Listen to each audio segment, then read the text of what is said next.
नाज़रीन, पाकिस्तान समेत सॼी दुनिया में कश्मीरियन सां यकजहती जो ॾिहाड़ो मल्हायो पियो वञे। इस्लामाबाद में भी कश्मीरियन सां यकजहती लाइ रैली कढी पई वञे। उन हवाले सां वधीक अपडेट करे रहियो आहे मेरा टीवी जो रिपोर्टर मुदस्सर राजपूत। जी मुदस्सर, छा तफ़सील आहिनि?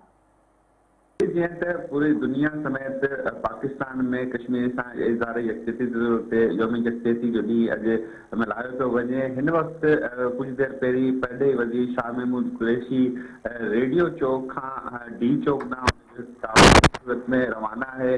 डी चौक ते हिन वक़्तु वॾी तादाद में जेके माण्हू आहिनि उते गॾु आहिनि ऐं स्टूडेंट्स बि गॾु आहिनि। मां तव्हांखे इहो ॿुधाईंदो हलां त डी चौक ते स्पीकर क़ौमी असैम्बली ऐं चेयरमैन सेनेट बि इज़हार यकजहती जे तौर ते कश्मीर सां यकजहती ते गॾु थींदा। शाह महमूद कुरैशी हिन वक़्तु डी चौक ॾांहुं रवाना थी रहियो आहे। मां तव्हांखे इहो ॿुधाईंदो हलां त अॼु यौम यकजहती कश्मीर जे हवाले सां मुख़्तलिफ़ तक़रीबात इस्लामाबाद में बि मुनक़द कई वयूं आहिनि। शाम जो 4 बजे अॻूणो जेको वज़ीर दाख़िला आहे रहमान मलिक उन पारां बि इज़हार यकजहती तौर ते हिकु रैली जो इनकाद कयो आहे। इन सां गॾु शाम 5 बजे शेख रशीद पारां बि हिकु रैली जो इनकाद लाल हवेली ते कयल आहे।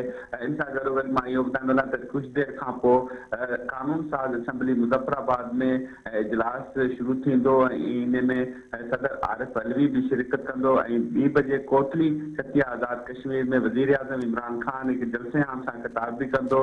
ऐं कुहाला पुल ते हिन वक़्त जी इतलात मुताबिक़ कुहाला पुल ते जीअं हर साल जी तरह इंसानी हथनि जी हिकु ज़ंजीर ठाही वेंदी आहे।